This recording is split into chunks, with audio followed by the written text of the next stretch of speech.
Bienvenido a Café sin Leche, el verdadero sabor de las cosas. Que nace de la necesidad de que exista un lugar donde se puede hablar sin filtros y sin máscaras.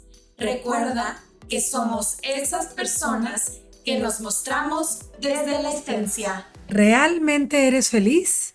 ¿O solamente respiras? ¡Qué fuerte! ¡Qué buen tema, Moni! Piel chinita, nudo en la garganta, reflexión constante, análisis profundo. ¿Y la respuesta cuál será, Vero? Fíjate, Moni, la mayoría de las personas, y esto es impresionante, y yo me vi así, yo me imagino que tú también, a veces por pretender y por aparentar, estamos forzando algo que no está sucediendo para sentir ficticiamente que estamos felices. Pero traemos una lucha constante porque las cosas no son como quisiéramos y no nos salen como lo soñamos. Qué fuerte eso de como lo soñamos. Ese es también, yo incluiría ahí un poquito la palabra de resiliencia. Esta parte de saber que no todo puede salir tal cual como lo planeas. Y eso es también una, ¿cómo se dice? Como una pedrada para mí de, me costó. Y yo creo que a muchos seres humanos nos cuesta, ¿no? El tener planeada como tu vida perfecta o tu proyecto de vida perfecto, que incluso a mí me gustaría regañar, Vero, a las personas en la carrera. Yo creo que en cualquier carrera, yo que estudio psicología y en cualquier carrera que estudies, no me dejarás mentir que te ponían, vas a hacer tu proyecto de vida. Y te ponían bien bonito, ¿no? A 5 años, a corto plazo, a largo plazo. ¿Y cómo te ves a tus no sé qué? Casado. Oye, bien padre, uno estructurando en la carrera su proyecto de vida. Pero aparte, me diste una clase o me diste una materia para asegurarte tú como maestro o tú como carrera universitaria que si yo no seguía ese plan de vida no iba a estar frustrada. Y te voy a decir lo más interesante. No se dieron cuenta de eso. Y te voy a decir lo más interesante. Ese plan de vida nos lo inculcaron como lo ideal de la felicidad. Y esa es la problemática más grande que yo veo hoy en día en mis pacientes. Porque me llega un paciente y me dice, oye, Vero, pues es que yo me siento muy feliz soltera y tengo 35 años. O me llega otro paciente y me dice, oye, yo estoy feliz sin hijos. Pero pues me inculcaron que había que casarme a los 23, me dice la de 30. Me inculcaron que había que ser mamá después de casarme, me dice la que no quiere tener hijos. Y entonces ellas están descubriendo que la felicidad fue inculcada. Sí, estructurada. Estructurada e inculcada. Entonces ellas se empiezan a confrontar con ellas mismas o ellos y dicen, oye, a mí no me interesa terminar la carrera. Sí, a mí no me interesa casarme. A mí no me interesa tener hijos. Y entonces es cuando viene este quiebre donde la familia interviene y te quiere forzar a hacer lo que para ellos era la felicidad. El deber ser. El deber ser. El deber, es que tú deberías de, es que tú tienes que, y cargamos nosotros incluso en nuestro diálogo del día a día, es que yo, déjame voy porque tengo que ir a, es que yo debería de, o es que no debo de hacer eso. Entonces el deber ser y el tengo que son palabras de imposición social, o sea, son impuestas y generan infelicidad. Y generan traumas. Y yo debería, y yo tengo que, y ahí vas. Y esa estructura es al final como un programa, donde literal vas repitiendo y repitiendo y repitiendo. Y ¿sabes qué? Eso que me dijiste, que dices de, oye, se dan cuenta que, por ejemplo, una paciente llega a tu consulta y te dice, oye, pues yo estoy soltera. Y para los papás, ¿no será lesbiana? Oye, ¿no tiene hijos? Ah, es que seguramente no puede tener. Oye, no, es que simplemente ella no quiere tener o no es lesbiana, pero ella se siente feliz soltera. Y como dices tú, esa parte de cómo después cargamos con el, ay, bueno, es que yo no quiero, pero todo el contexto que me rodea, sí quiere. Entonces me están, dice y dice y dice lo que tengo que hacer. Y la mayoría de la gente entra en ese juego. Por eso el nivel de infelicidad a nivel mundial es del 80% de la gente. Ese 80% de la gente que hizo el deber ser, que hizo lo que había que hacer, que hizo lo que se tenía que hacer de acuerdo a los estándares. Y qué incómodo y qué patético, Moni, tener que casarte, tener que tener hijos, tener que terminar una carrera. Y era algo que tú no querías hacer. Entonces te conviertes en una persona tremendamente infeliz. Claro. Tremendamente infeliz y te voy a explicar por qué. Porque entonces te estás forzando a hacer lo que te dijeron que tenías que hacer, pero tú no lo quieres hacer. Entonces ahí se va doble descarga de energía. Una, porque estás haciendo lo que no quieres, y otra porque te estás forzando a complacer a los demás. Ay, qué triste. Imagínate la fuga Sí. de energía y de emoción. A mí me llegan otros pacientes que me dicen, oye, pero pues es que la verdad es que yo estudié leyes porque pues mi papá es abogado y tiene una notaría. Y entonces desde chiquito me dijeron, mijito, la notaría va a ser para ti y tú vas a ser un gran abogado. Y pero a mí me gusta la música. Y es lo peor, que no les dan como esa Opción. apertura, esa opción. Y creo que es un tema de generación tras generación, ¿no? Que sinceramente creo que esta generación en la que estamos viviendo o esta etapa de vida ha llevado a muchas personas a que puedan tener apertura a temas como aceptar que mi hijo sea lo que quiera ser, aceptar que mi hija sea lo que quiera ser en cuanto a persona, en cuanto a profesional, En cuanto a preferencias. en todo, genuinamente, ¿no? Esa parte de decir, bueno, pues quizá yo como papá no estoy de acuerdo, pero respeto a mi hijo, ¿para qué? Para que el día en el que yo no esté, él pueda respetarse a él mismo. Porque eso es súper importante. Para mí es una parte primordial de, bueno, si yo como papá quiero que haga esto, imagínate que tu hijo después va a estar esperando. Yo siempre les digo algo, Sí, algo que tu clave. hijo sea lo que él no pudo ser. Claro, yo les digo, imaginemos que tu papá siempre decide por ti de manera inconsciente, porque tu papá pues no te quiere chingar, ¿verdad? O sea, es algo sin querer, inconsciente de querer lo mejor para tu hijo. Vas controlando, manipulando un poco, oye, haz esto, di esto, y yo les digo, ¿y saben qué es lo peor? Que cuando sus padres mueran, no nada más ustedes van a cargar el duelo de un padre, van a cargar el duelo de un padre y además el duelo de no saber qué hacer con su vida porque no tienen quien decida por ustedes. Es la codependencia. Y porque no tienen idea qué es realmente lo que querían hacer. Y ahí te va cómo se va chingando de generación en generación, que no hay otra palabra para definir esto. Si yo, papá, doctor, te inculco a ti, hijo, a estudiar medicina para que te quedes con mi clínica, tu hijo, que querías estudiar música, se queda en tu cajón de la frustración el estudiar música y estudias medicina. Entonces nace tu hijo, que tu hijo quiere estudiar filosofía y letras y tú lo forzas a estudiar música, que fue lo que tú te quedaste atorado y frustrado. Y eso se va de generación en generación. Entonces ya no es generación, es una degeneración Sí. de la generación. Claro, y además de que, imagínate el nivel de infelicidad, porque hay gente que dice, bueno, mi papá me obligó a estudiar medicina o me obligó a estudiar abogado, pero soy muy exitosa, o sea, gano lo que quiero ganar, tengo una empresa, por eso, pero, ¿y ya te preguntaste si realmente eso te hace feliz? Porque hay gente incluso que vincula como el éxito el ser millonario o el tener dinero, y es aceptable, porque lo que para mí es éxito para todas las personas es totalmente distinto. Sin embargo, ¿cuánto tiempo de tu vida llevas haciendo algo que no te hace feliz? Y ahí es cuando incluso pasa que te levantas y ya sabes lo que vas a hacer, que te vas a lavar la cara, que te vas a lavar los dientes, que te vas a bañar. La monotonía. La monotonía, sí. ¿Cómo le llaman al día el día de la marmota? ¿Has escuchado algo que es como esta parte donde vas repitiendo lo mismo y lo mismo y lo mismo y no sales de ahí? Y esas personas viven en modo avión. Solamente viven en modo avión. Se despiertan, desayunan, van al trabajo, regresan, están con la esposa, los hijos, y resultó que en tus planes no estaba ni trabajar en lo que trabajas, ni casarte, ni ser papá. Pero pues hiciste el deber ser y te estás encontrando a ti mismo en un nivel de frustración tremendo en el que empezamos a distorsionarnos y entonces dicen, ay, es que se compró una moto. Pues es que nunca anduvo en moto, nunca le dieron permiso, por eso se la compró a los 40. ¡Claro!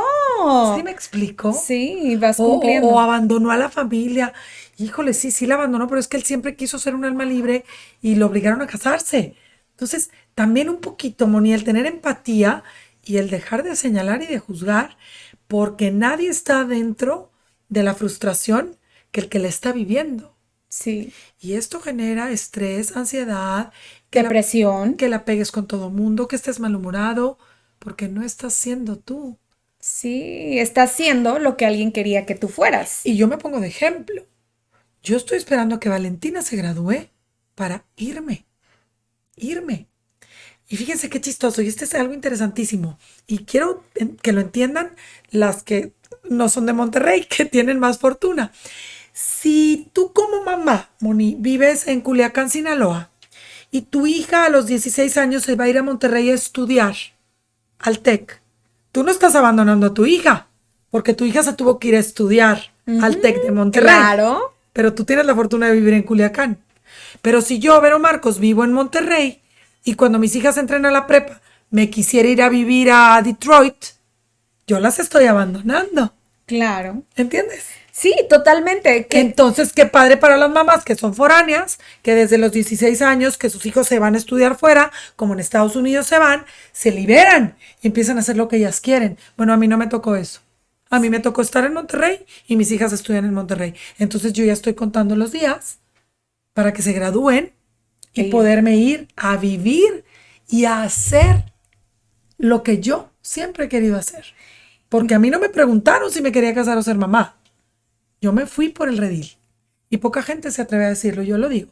Claro. A mí me llevaron por el redil. Sigue casarte, me caso. Sigue ser mamá, eres mamá. Y de pronto yo me vi con dos niñas y dije, Dios mío, están hermosas, las amo, son lo mejor que me ha sucedido. Pero a mí no me preguntaron. Yo estaba en el deber ser. Claro. Tanto cuando me casé como cuando fui mamá. Sí, y es importante, yo unaría o vincularía una pregunta bien importante a todo lo que acabas de decir. ¿Estás viviendo o estás superviviendo? Que es el modo automático. ¿Realmente estás viviendo lo que quieres? ¿Realmente estás viviendo lo que tú soñaste para ti? ¿Realmente estás viviendo lo que te hace sentir? Y hablo de sentir, no de sentir felicidad, de sentir tristeza, de sentir enojo, de sentir ira, porque a veces buscamos únicamente sensaciones o emociones positivas. Hay que saber sentir lo que quieras y lo que se deba sentir. Entonces, de nueva cuenta la pregunta, ¿estás viviendo o estás superviviendo? ¿Estás viviendo lo que quieres sentir o simplemente estás en modo automático, que es la supervivencia? Estás levantándote, bañándote, comiendo, teniendo un esposo, teniendo unas hijas, pero nadie te lo preguntó. Incluso aquí sería, ¿por qué no me lo pregunté? ¿Sí? O el para qué, porque eso nos da un aprendizaje. Porque no existía el despertar de conciencia por la borregada y por lo que era. Y yo creía que esa era la felicidad. O sea, yo soñaba con casarme porque me inculcaron que casarte era la felicidad. Era el final del cuento. Y vivieron felices para siempre. Bullshit. No es cierto si no estás comprometida y segura de lo que quieres hacer. Sí. Que es la diferencia entre tú y yo.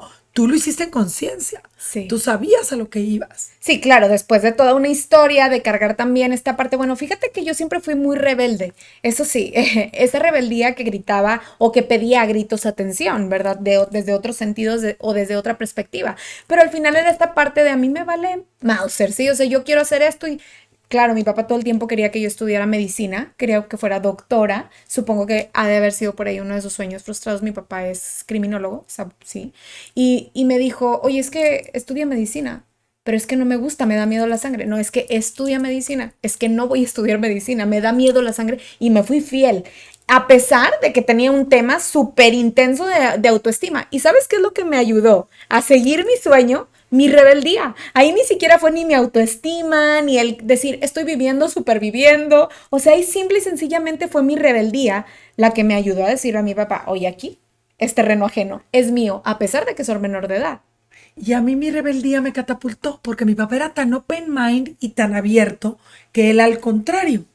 Fíjense, para que tomen nota los papás, tenemos que tener la inteligencia de captar. Mi papá era todo lo contrario. Oye, ¿no te quieres ir a estudiar 2 años a Suiza? Y yo, no, tengo mi novio aquí, aquí me quedo. Oye, pero no te quisieras ir. Y yo, no, al revés. Y cuando me iba a casar me dijo, ¿estás segura? Porque mira, con lo que cuesta tu boda, yo te pago lo mismo y te puedes ir a darle la vuelta al mundo. Y yo, no, ¿cómo crees? Yo prefiero casarme.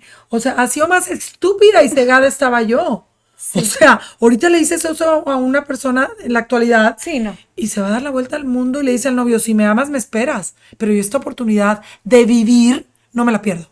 Sí, y No me la pierdo. el contexto en el que tú estabas, como dices, era esta presión social de, bueno, sí quiero casarme, aunque no fuera el sí tuyo, fuera el sí social. Qué diferente cuando decimos sí, socialmente hablando, o cuando decimos sí porque realmente no lo cuestionamos. Este es un Y parteaguas. este es para otro podcast, este es para otro tema, el Claro. socialmente hablando. Hijo, esto Está sí. buenísimo. Y qué fuerte, ¿no, Moni? Porque entonces en este deber ser estamos en un grado de infelicidad muy profundo. Dense cuenta, este podcast es para que despierten y todavía están a tiempo. No importa la edad que tengas, ¿eh? Porque No, incluso el que haya aquí una psicóloga, que haya una terapeuta emocional, que eres tubero, es tener apertura. Saber que hay gente que nos dice, es que no, ya tienes no sé cuántos años, ya no vas a poder. No, no, no, no, no, nada de eso. Nuestra profesión nos da la situación y el pensamiento para tener, pues racionalmente hablando, esta apertura de decir, existe la neuroplasticidad, así que eso quiere decir que existen nuevos conductos, nuevos canales donde podemos reprogramarnos y exacto. salir adelante. ¿Qué necesitamos? Decisión. ¿Qué quiero? Seguir viviendo en modo automático, respirar por respirar, seguir quitándole oxígeno al mundo porque quitas oxígeno si nada más estás superviviendo, o Claro. realmente quiero darle un sentido y un enfoque a mi vida. ¿Qué podemos dejar de como recomendaciones para esas personas que dicen, bueno, yo no sé si estoy superviviendo o estoy viviendo o estoy respirando o estoy siendo quien quiero ser? Vivirme desde la esencia, ¿no? Que nunca es tarde porque muchas veces la edad nos limita. Yo tengo 50 años y yo a los 55, si Dios me presta vida y Valentina se gradúa, Valeria se graduó, yo me voy a ir a ser feliz, a hacer lo que realmente quiero. Entonces, no hay edad que eso no te limite y date un clavado adentro de ti. Yo diría, date un clavado dentro de ti y analiza y trata de descubrir realmente quién eres y qué quieres. Porque está muy fuerte que a mí la mayoría de la gente me dice, es que tengo tanto tiempo haciendo lo que mi esposo me dice o siendo mamá que no sé qué quiero y no sé qué me gusta, Moni. Es patética esa respuesta y es muy común. Claro, es una respuesta común, nefasta y que incluso reprime muchas cosas o vivencias que pudieron haber sido distintas, ¿no? Pero la situación era compleja y era quizá complicada en algún momento de nuestra vida. Una recomendación que yo daría es como eso que tú dices de interiorizar y preguntarte qué es lo que te mueve, qué es lo que realmente te mueve por dentro y por fuera. Y yo les diría, váyanse a su niñez y a qué era lo que jugabas, cuál era tu sueño, cómo te visualizabas cuando eras niña o niño y vete por ahí. Utilicen estas dos técnicas, tanto la de Moni como la Y mía y si vayan. dicen, oye, es que no, hombre, es que me gustaba esto y esto. Bueno, recuerda cuál pasabas más tiempo jugando o cuál hasta ¿Cuál te era hacía vibrar? automática. ¿Cuál te ponía la piel chinita? Esa. ¿Con qué actividad se activa tu chinómetro? Y por ahí es. Así es. Entonces, pues muchas gracias a todas las personas que estuvieron escuchando este podcast. Estamos muy contentas nosotras de aportar un granito de arena y mostrarnos tal cual somos. Exactamente, café sin leche. Y recuerden que las personas somos quienes nos vivimos desde la esencia. Dios los bendiga.